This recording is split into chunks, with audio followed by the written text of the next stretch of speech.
If you have your scriptures today, let's turn to Matthew 25. We're going to continue in Matthew 25. Last week, what did we talk about? I'm glad it sinks in well. Yes. Yep, absolutely. We, last week, talked about the parable of the 10 virgins. Today, we're going to talk about the parable of the talents. So if you are in 25, go to verse 14. And we're going to read this through, and then we'll go and we'll dissect it a little bit.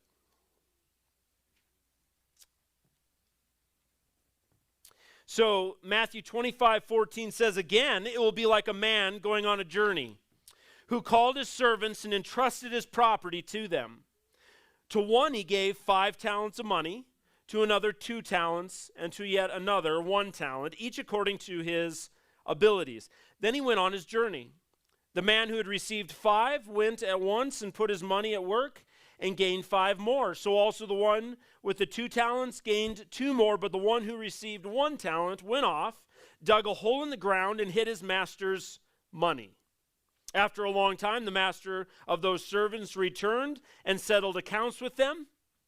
The man who had received the 5 brought another 5. The master said, Master, he said, you entrusted me with 5 talents. See, I've gained 5 more. Verse 21 says, his master replied, well done, good and faithful servant. You have been faithful with a few things. I will put you in charge of many things. Come and share your master's happiness. The man with the 2 talents also came. Master, he said, you entrusted me with 2 talents. See, I have gained 2 more. His master replied, well done, good and faithful servant. You have been faithful with a few things. I will put you in charge of many things.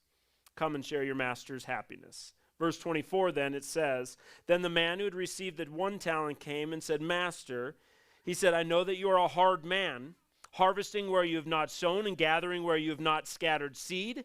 So I was afraid, and I went out and I hid your talent in the ground. See, here is what belongs to you. His master replied, you wicked, lazy servant. So you knew that I harvested where I do not sow, and you gather where I do not scatter seed? Well, then you should have put my money on deposit with the banker, so that when I return, I would have at least received back interest. Take the talent from him and give it to the one who has 10 talents. For everyone who has will be given more, and he will have an abundance. Whoever does not have, even what he has will be taken from him. And throw that worthless servant outside into the darkness where there'll be weeping and gnashing of teeth." It's an intense parable, isn't it, guys? I wanted to dissect it because I believe it's right where we're at. And I want to just preface everything that I'm going to say today with this comment. I would never push you unless I loved you. Do you understand that? If you... Every parent in this place, why do we push our children? Hopefully, let me say this. If it was healthy relationships, we push our children, why? Because we believe in them and want the best for them. Right. Don't try to live your ambitions through your kids either, though. That's dangerous as well. But why do we push? Why? Because we believe in them and know that there's more that they're capable of. So in Matthew 25:14 through it would be 20 or it'd be 30, we get to see a story of 3 servants and a master. The man traveling to a far country called his servants together to deliver his goods to them. This was not a strange idea, you guys, because I was like, that's kind of a little different, but okay. But in the ancient world, where servants / slaves were often given great responsibility, this was often the safest and smartest thing a man could do with his money.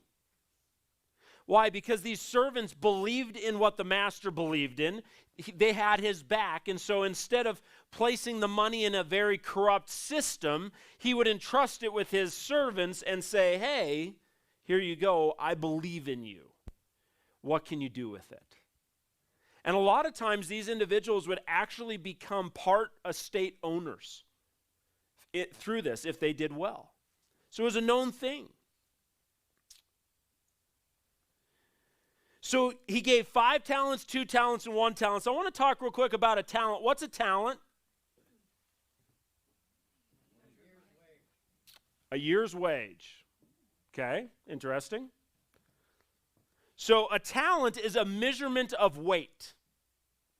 So I could give you a talent of gold or a talent of silver or a talent of bronze, the three minerals that they used or metals they used for trading in that day. Actually, sorry, copper, not bronze. But a talent was a weight, and as a whole, middle line, it would have been a unit of money worth at least $1,200 in modern terms, much more probably. It was not a coin, it was a weight. Therefore, its value obviously depended on what it was made out of, copper, gold, or silver. When we think of talent, though, what do you think of? Abilities. Think about that for a second. But in the English, when we think of talent, we think of our natural or supernatural aptitude or abilities. The Greek talaton simply was a sum of money, a weight of money, and it was generally regarded as equal to 6,000 denarii.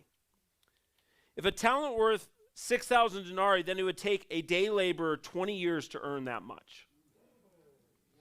And I think that's important to understand, because I'll be honest with you, growing up reading this parable, I was like, well, the guy that got one, it wasn't like he got much. He got a coin, and he buried the coin in the ground. I mean, I understand he should have probably done something a little more, but you guys have to understand this was a lot of money. This was a substantial sum of money that they were given. So even the man who was given 5, that's a ton, but the man who was given 1, that's still a substantial amount. It would have been 20 years worth of wages for him. 20 years worth of wages. So we need to understand that, because what we're seeing here is not worthless and worth something. It's just levels by which. And one of the things that I've realized, the longer that I've been alive and the more I've pastored, I realize not every single person has the same capabilities or aptitudes for things. Right?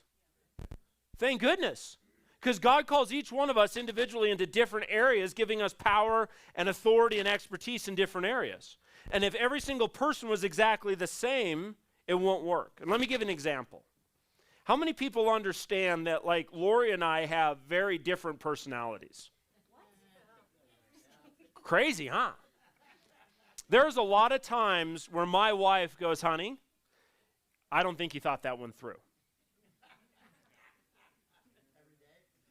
Yeah. Because I'm kind of the personality where I'm like, when in doubt, hit the skinny pedal as hard as you can. Right? As fast as you can go. I'm goal-oriented. I'm like, you know what? I'm going for there, and you better keep up. And my wife's like, slow down or you will lose everyone along the way. We were having the conversation, Lori and I, this weekend about kind of this concept, but I think that, truth be told, you won't want to see Lori without me, and you won't want to see me without Lori. Because you would lose a lot of who we are.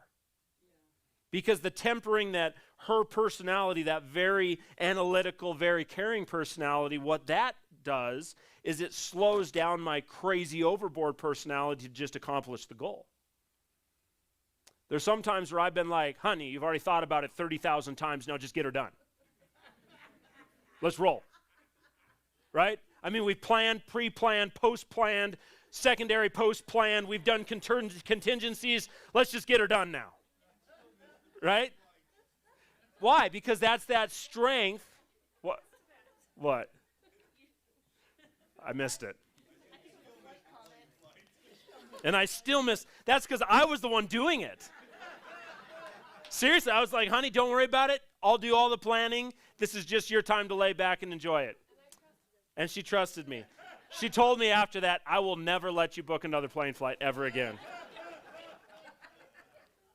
For all the people who are like, what are you talking about? So the Church for Pastor Appreciation last year gave us a trip. And it was going to be a 6-day-long cruise in the Caribbean. It was amazing. And I got the wrong day on the flight. So it was a 5-day-long trip in the Caribbean and a lot of money that we had to spend on plane tickets to try to get to that boat after you miss a flight. Don't do that. And miss the boat. Yes. So 3 servants, 5, 2, and 1, they all received a vast amount of money, and every one of us receives a vast amount of potential. God calls us each to do something with that which we've been given. That's what you have to understand. Don't look at your neighbor and worry about what they've been given. Why don't you worry about what you've been given? Every single one of us were born, and I love what you guys, some of the terminology that's been spoken, but every single one of us were born with the potential to change the world forever. Destiny requires of us to be world changers. If you are not a world changer, then I will question, and I'm going to say this carefully because I don't want you to hear something I'm not saying. I want you to hear what I'm saying. But if you are not walking in that position of changing the world, I would question if the understanding you have of God's calling upon your life is correct. Why do I say that? Because the church's job is transformational change of the world around it. You might be like, Jeremy, you sound like a broken record. Good, then you're getting it.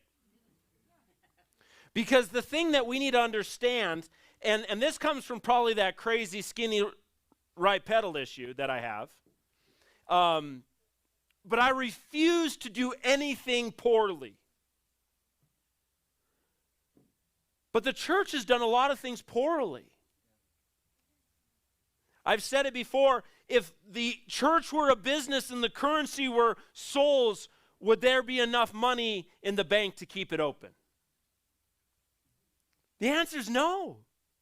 We should be seeing mass amounts of people coming to the cross. Second of all, we should be seeing mass amounts of people at your kitchen table being discipled into being a Christian. Because new birth requires continual change, amen? Comes through discipleship.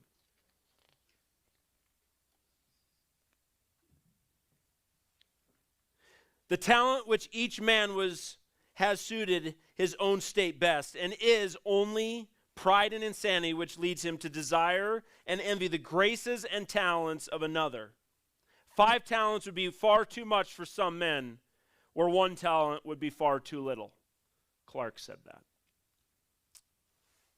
It's a commentary that has written a biblical commentary. But anyways, it's interesting. 5 talents would be far too much for some, where 1 would be far too little. Why? Because each one of us is called to a different place. And we need to understand that. You might be like, Jeremy, why are you wearing a suit this morning? Because I got to wear a suit for 2.5 months straight during sessions. And I'm getting used to this right now. Will you see this regularly? No. No, you won't. But at the same time, it is what God has called me to be in the position of influence He's called me to next. How many people understand you have to dress for the place that God's placed you in?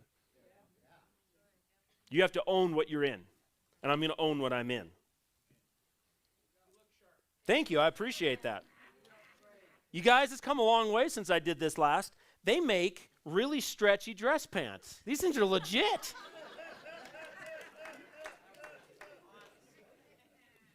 They actually are a lot like Sitka pants. Seriously. I put them on like these feel like Sitka pants. They don't have knee pads in them, but other than that.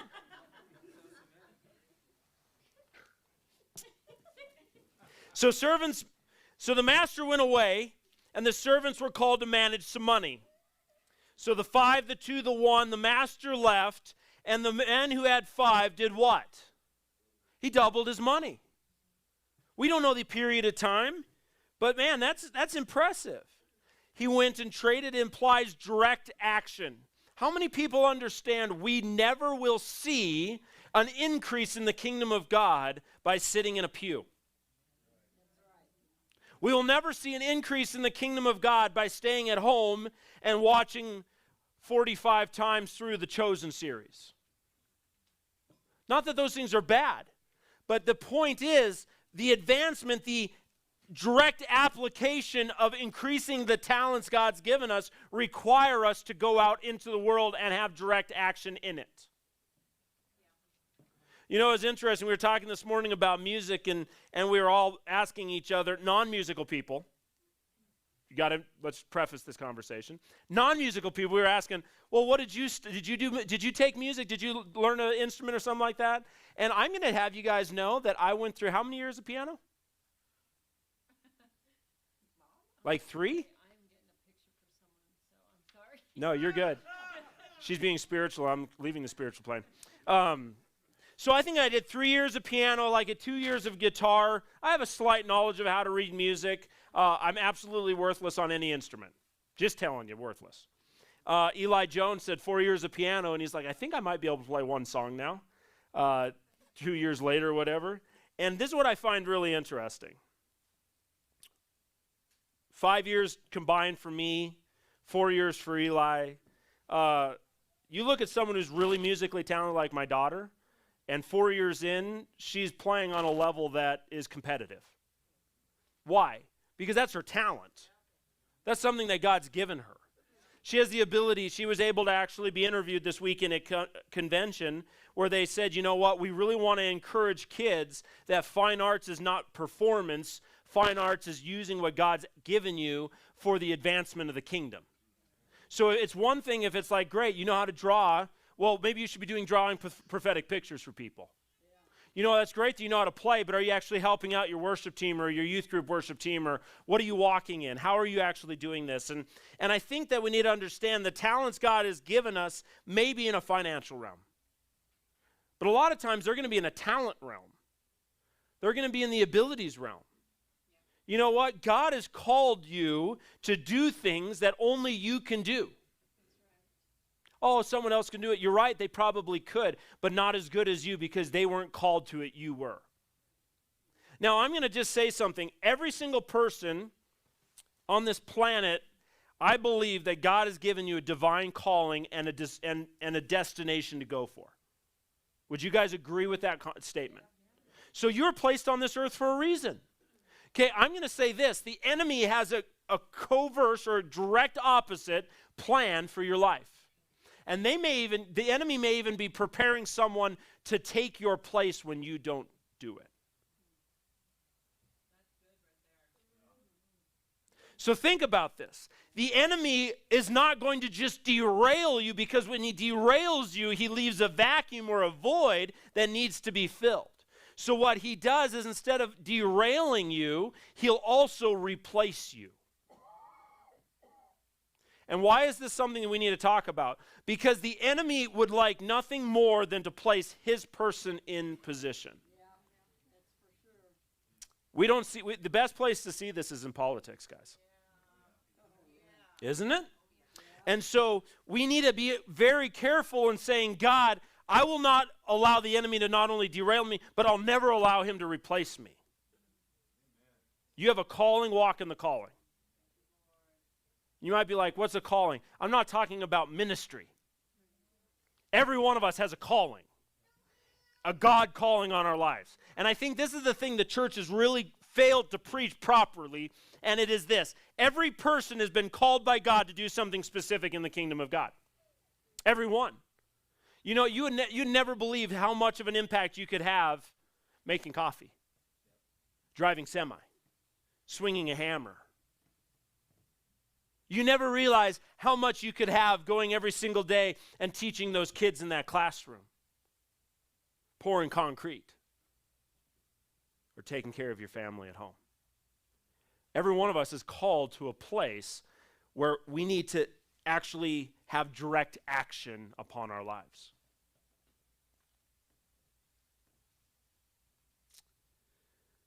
The point here is that the good servants felt the responsibility of an assignment upon their lives. They were given a sum of money, a weight of money, and they had to do something with it. They weren't told how to do this. They were not given a direct guideline. And I'm going to tell you something that I think is another key. I'm going to give you another key to the kingdom here. God doesn't want to make you into his puppet. Right? He doesn't want this. Why? Because you know what this is? Control. This is slavery. God doesn't want that. This is the most interesting part. God puts us, full-on rogue us, on his deck and says, I want you to be part of my team. There are people that God puts in that I'm like, I wouldn't have done that, God. Right? That's how it works. Why? Because God isn't looking for puppets. He isn't giving you the direct guidelines. I've said before, the will of God is this elusive thing that people rush after, and more times than not, the will of God is what stumbles them instead of empowers them. Because they don't actually step away from the understanding that the will of God is a direction, not a very singular path. And so they are so concerned about, and they fret so much about being in the will of God, that they'll never move off of their comfort zone and actually test the waters. Wake up and move. Why? Because when we move, then we actually increase our talents. That's how it works.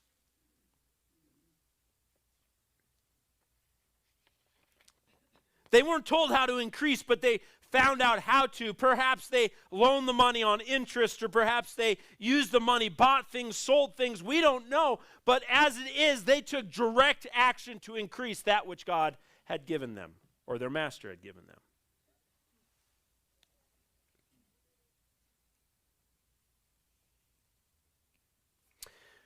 We can say many good things about the first two servants and their work. But we know this: they worked promptly, they worked with perseverance, and they worked with success. And then in the end, they were ready to give an account to their master.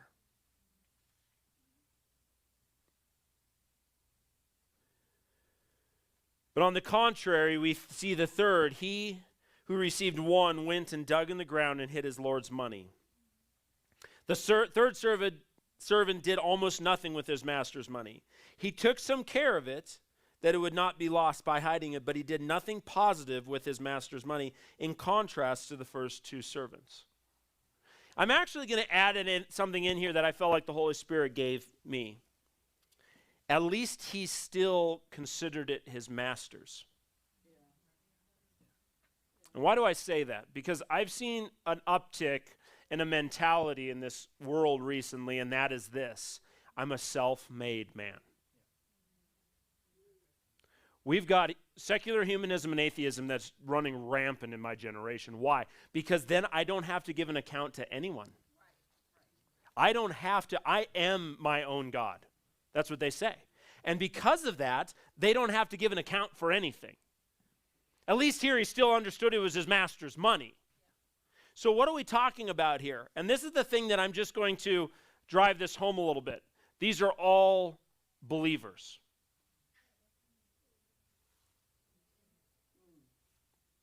Let that sink in. These were all servants. It wasn't like he found one kid on the street and two in the house. These are all servants. And I'm not going to, please hear me right when I say this, but I believe, we're going to go deep into theology for a second. Can we do that? Okay. This is something that gets people upset and excited. We in our statement of faith believe that that you have the ability, and I'm going to use the terminology that I've put in there that I feel is a proper terminology. You have the ability to forfeit your salvation. I don't believe you can lose it, because the grace of God is not something to be lost. It's something to be forfeited. But the point is this: what damage have we done in the church, in my opinion, in the church, what damage have we done by telling people you cannot lose your salvation? I don't believe what we've done is this. I don't believe we've put people in a place of understanding that they're children, understanding they're heirs. That's not what we've had. Instead of what we've done, man, I just feel the air leave this place. Stick with me, guys. What we've done is this: we've enabled people to sit and just to stay instead of to engage. Right. That's what we've done through that. It's not a healthy thing. And I'm not saying that we should have people that, like, if you wake up every morning going, I just don't know if I'm saved, then you truly don't understand the heart of my God. Because you don't lose this thing, you have to forfeit this thing. See the difference? God will never put you any place you don't want to be, including heaven. Let that one sink in.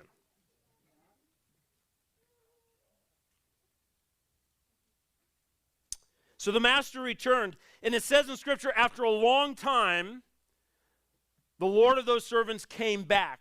A long delay would tempt the servants to think that they would never have to give an account for their management. Yet we most certainly always will. It's important, you guys. I think it's easy to just go, autopilot this bad boy. Lori and I are 14 years into marriage. We're working on our fifth, it'll be 15 this year. Yeah. Isn't that wild? Yeah. And one of the things that we had a conversation about, and I said, I think that it's so easy with my means to an end personality and mentality to allow the most important things in my life to get my second best, where the least important things get my first fruit. How many people are guilty of that in the place? You know what? Let's boil it all down. Do you really feel like when at the end of your life you're going to look back and go, I am so glad that I never missed one of those Facebook posts? I'm so glad that I spent every supper hour looking on my cell phone. I'm so glad that I was able to be that productive at my job. At what cost? Your marriage? Your children? I realized I got one that's going to graduate in 6 years. No, I didn't. 5 years. 4 years. It gets worse every time I say it.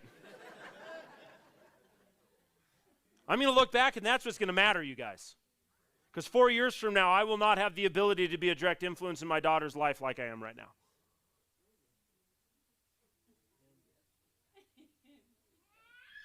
But not really, not in the same way. And so what you have to understand is when I look back on my life, what really will matter? I think we don't give an account. Why? Because we just think time is okay. It's going to pass. You know what? This is just the means to an end. There was an old Aesop's fable, the silver string and the ball. There was a young man who he couldn't wait for life to get on with it. And so one day there was this old lady who gave him a ball with a silver string, and she said, anytime you're standing at the precip of something that you can't wait to get through, you pull the string and it'll go and it'll pass. And this young man got this, and it wasn't 2 days later, he was sitting in class, and there was a test that needed to be taken, and he's like, I don't want to take the test, and he pulled the silver string, and boom, the test was over. And he met this young lady, and they were dating, and he's like, man, he goes, I just can't wait till we can get married, and so he pulled the string, and it was their wedding day. And then they had a baby on the way, and he's like, man, I just can't wait until the baby comes, so he pulls the string. And then he never slept again, so he pulled the string. Right? And then it was those hard toddler years, and so he pulled the string, and then it was, the job was just so tiring, and he hated how his life had turned out because all he did was worked and slaved, and so he pulled the string, and then before he knew it, he was standing next to his wife's deathbed. It was her grave. It was next to her grave. And you guys have to understand that in that moment, he said, I just wish I could put the string back in the ball. I wish I could live every single moment. And in that moment, the old lady came back to him. And he was able to give that ball of string back, and he woke up from his dream. I think there's a lot to be learned from this, you guys, because life continues. The Lord of that man, or the master, was long delayed in his coming, and we lose sight and we tire in those moments.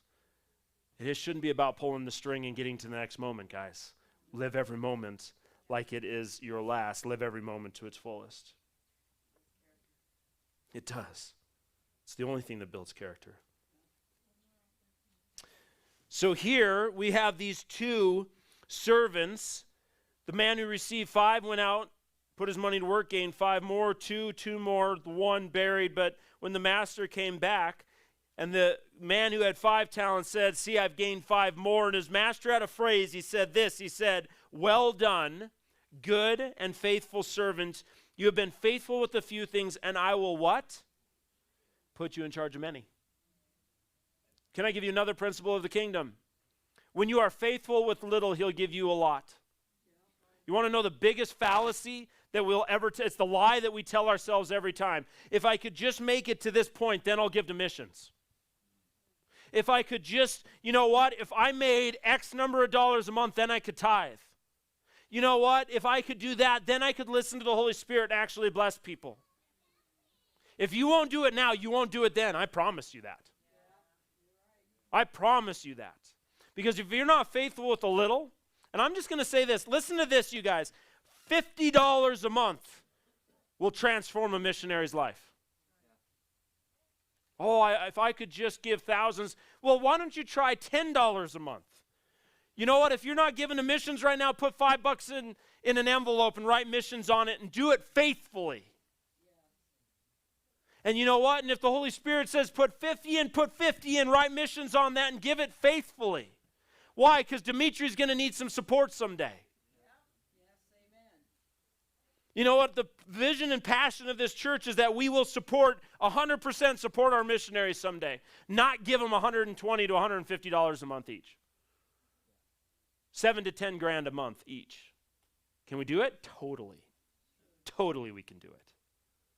How is it going to look? It's going to look like the kingdom advancing. It's going to look like the church actually taking its talents and running with them. It's going to be Christian-minded businessmen and women saying, you know what? We won't relent and we won't sit idly by. Amen? Amen? Well done. And then he says this. He says, come and share your master's happiness. You know what happened to those servants? They no longer were servants. They were partners. You want to know something? You want to feel like a servant under God? Don't walk in the calling and understanding of your destiny. If you want to actually feel like an heir, walk in the authority of one.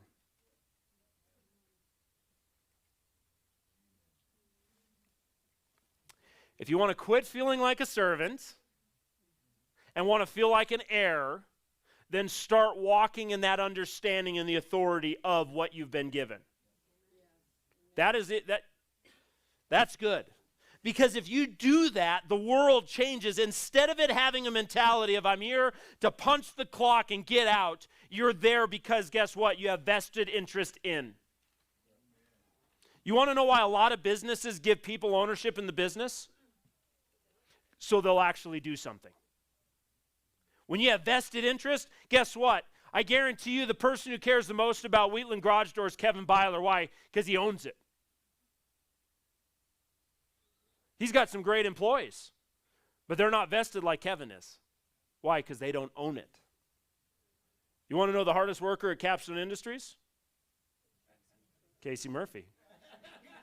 Christy's like me. Why? Because he's got vested interest. Why? Because he owns it. You want to know something? God has given you ownership. I read in Isaiah 61, for the Spirit of the Lord is upon me. Why? Because I've got ownership in the game. Because God did not just call his son. He says, you know what? I'm going to call all of my sons and all of my daughters. Why? Because I want you to be a part of it. Go and do it. You have vested interest in it. I'm building your mansion. You go and you build a kingdom.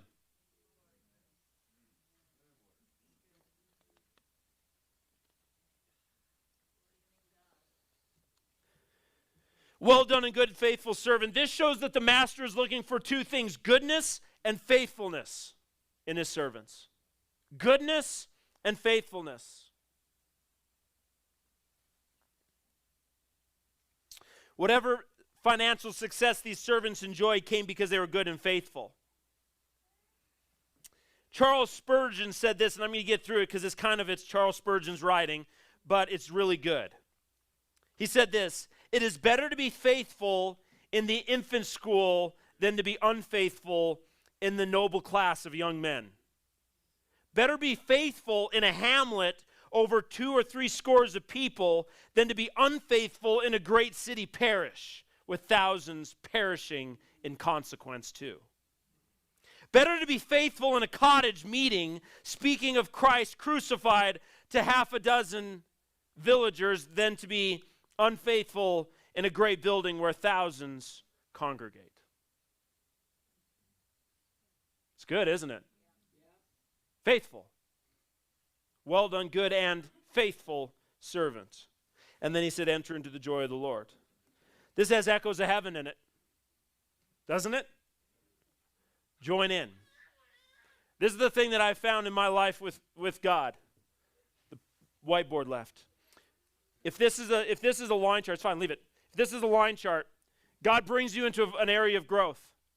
Growth always comes with what? Sacrifice, responsibility, pain. Pain. If there's no pain in the growth curve, then probably it isn't growth. Stretching comes with growth. Amen? If God's bringing you to a new breakthrough, there's always going to be pain into that breakthrough. Not anguish. There's a difference. Discomfort and anguish are two different things. Because if I'll tell you right now, when God told me at LRS, Jeremy, I want you to quit your job and take over as pastor of Impact, that was not painless. That was not painless. I was really comfortable, you guys. And you know what was really interesting? Last year, I was like, I think we're finally hitting a stride where, not that my life isn't crazy, but I was getting comfortable. And I find that every time I do that, God's like, watch this. But you want to know something that's really interesting? You will never be able to take the thrones of authority that God's given you unless you've been faithful in the uncomfortable times coming up to them. Your threshold of pain, your ceiling of pain gets stretched every time he does it. And this is the beauty. It gives you the ability to withstand that which others can't. That's what it is.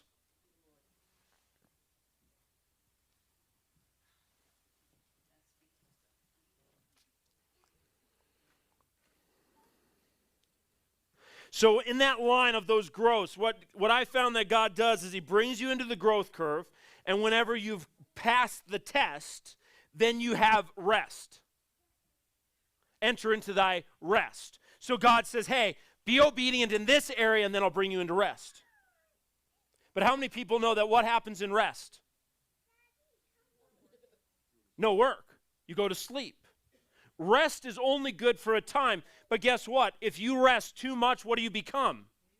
Lazy, a sluggard, Proverbs says. So you come out of the growth curve into a place of rest. But in the place of rest, you should always be looking for the next curve. You should always be sitting there saying, okay, God, what's next? Because I know you've not brought me to this place to leave me, and the potential that I still have inside of me is so great that I must be finding another place of growth. How many people know we draw breath? And while we draw breath, we have purpose.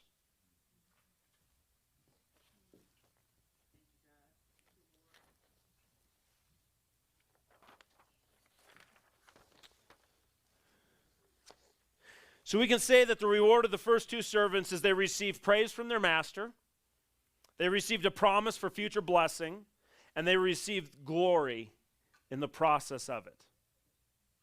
How many people know that the joy of your Lord is a great place to sit? Okay. Talk to me. Do we go into the third servant? Do I pick it up next week? Okay, let's rock and roll. Okay.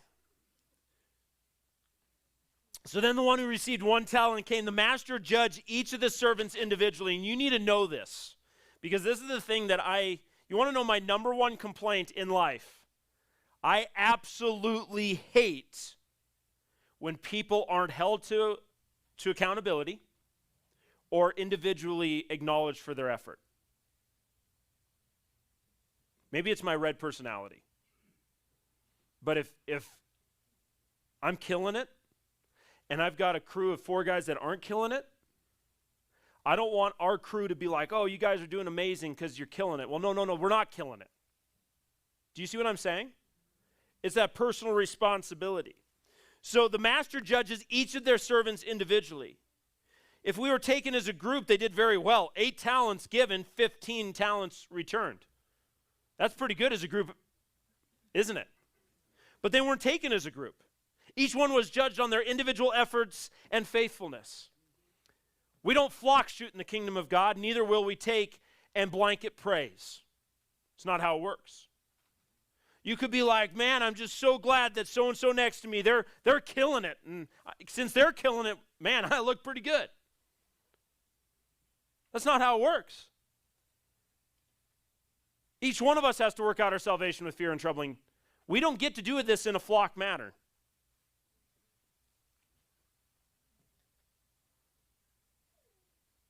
Charles Spurgeon again says, remember, my hearer, that in the day of judgment, that account must be personal. God will not ask you what your church did. He will ask you what you did. F.B. Meyer expressed the thinking of this servant, the servant with one. He says, I can do very little. It will not make much of a difference. If I do nothing, I shall not be missed.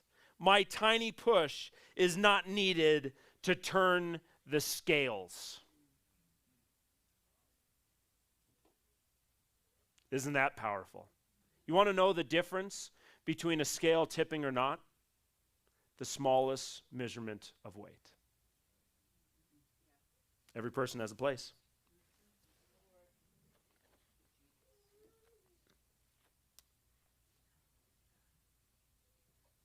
So the third servant almost seemed proud when he came back, didn't he? I know you're a man that he reaps where you do not sow. And I mean, he buttered up the master. Because of that, I was afraid, so I hid your money in the ground. But don't worry, it's safe. I think in a way he was kind of like, I got her figured out. Right?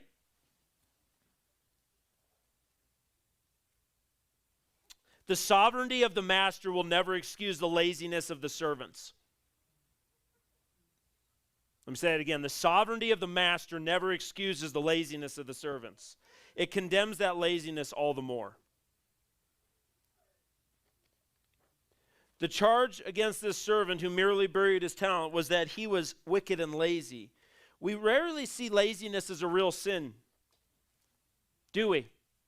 We have an entire generation built on laziness. Can I talk about this for a second? Oh my word. It is unbelievable. I mean, literally, we've got I had a young man at our warrior course this summer who freaked out because he couldn't tell. He's like, what is wrong with my hands? And I'm like, oh no, what's wrong with your hands? And I looked at him, I'm like, we got blisters. And he goes, what are blisters? And I'm like, you've never had a blister? And this is like a 14-year-old kid. I'm like, well, you need to come over to my house because I can dig a trench. I don't even need a trench, but you can dig a trench for me. Right?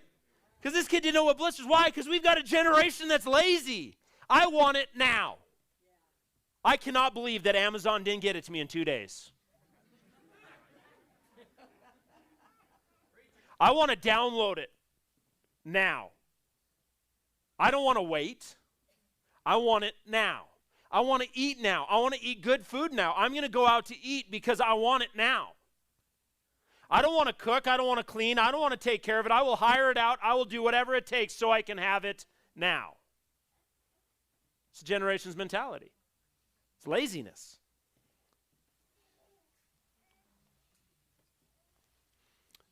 We rarely see laziness as a real sin. Sometimes that must be repented of before the Lord. If laziness were a calling or a spiritual gift, this man would have been excellent at it. Move. You got to move sometimes.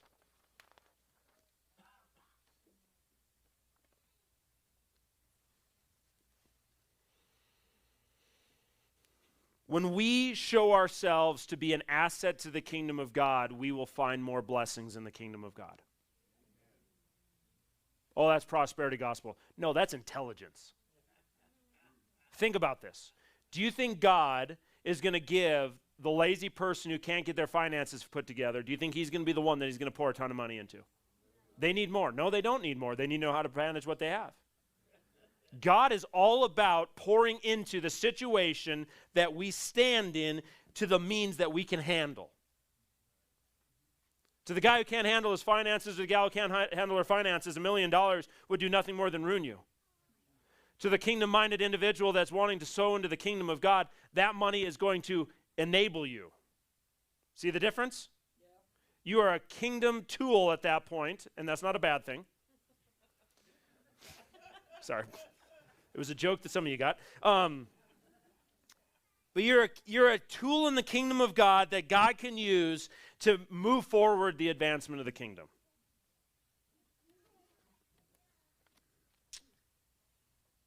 Just as there was a sense of heaven in the destiny of the two faithful servants, there's a sense of hell in the destiny for the wicked and lazy servant.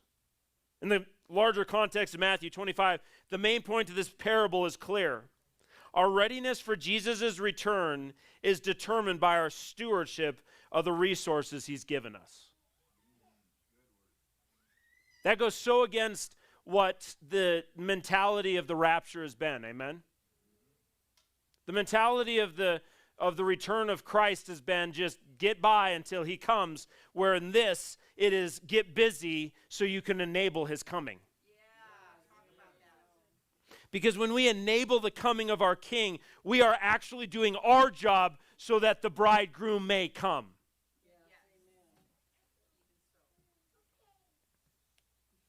Something that readiness for Jesus' return is a very spiritual and abstract thing. It really isn't. It is a matter of being about our business for the Lord. In light of this parable, we must ask ourselves, what have we done with our knowledge, our time, our money, and our abilities? The sins of omission, and when I say omission, that is what we don't do, may ultimately be more dangerous than the sins of commission, what we do.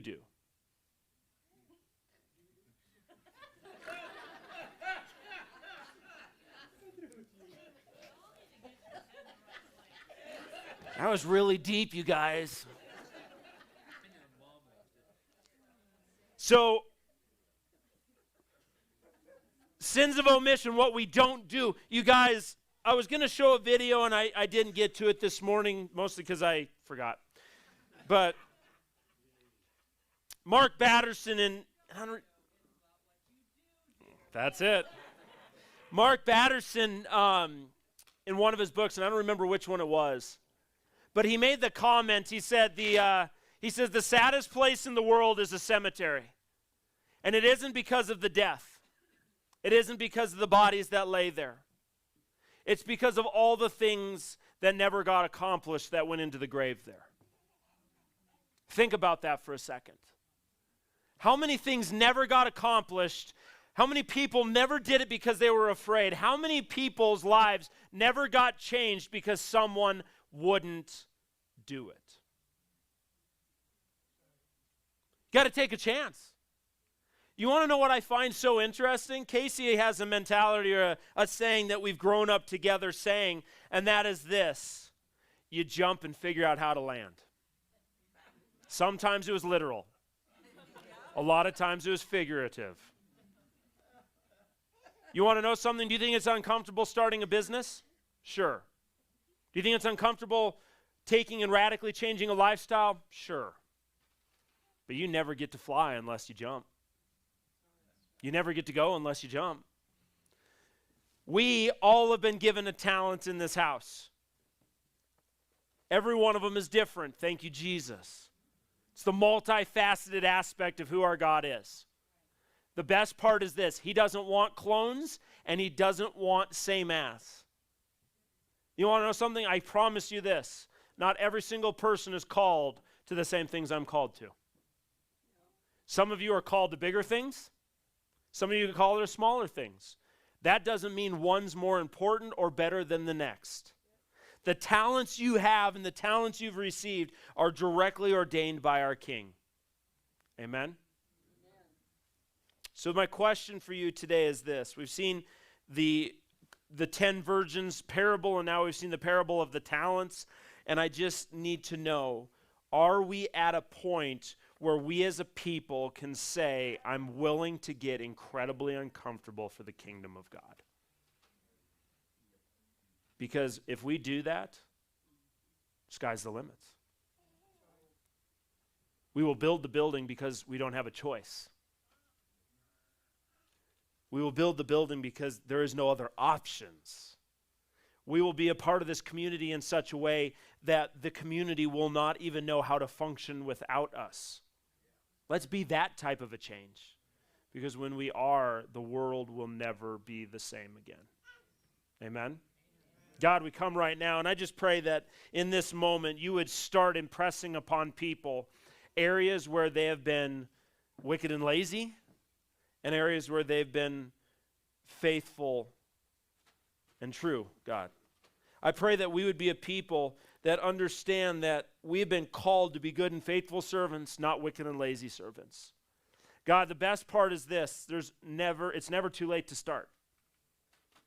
God, it doesn't matter if they're in their 70s and their 40s and their 30s, their 20s, their teens, or if they're a kid. Today's a great day to start. God, I pray that in every one of our lives we'd ask you the simple question, what's next?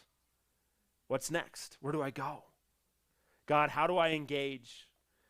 God, I pray that we'd have the dialogue with you to say, I'm ready to jump. Show me where to jump. And I know you'll help me land. God, I pray we wouldn't be foolish. I pray we wouldn't do anything you haven't called us to do, but God, in what we do, we would see radical breakthrough. God, let us be the keys that this community needs for the breakthrough that this community needs. God, I pray that we would be, as we heard this weekend, our kids were the atmosphere shifting individuals in every area of our life. God, when we walk on the job place is safer, it's cleaner, it's more edifying. God, whenever we take and we step into the world around us, the world will question who we are by what we bring. We thank you for that and praise you. God, let it be something that we don't give up on until we get the answer from you. And I pray that we'd be a people that would walk passionately into that. We pray these things in Jesus' name. Amen. Okay, make sure you write down ideas, put them on sticky notes, and plaster those windows with sticky notes. And then second of all, 4 o'clock here for the chosen today. Thank you guys so much. God bless you.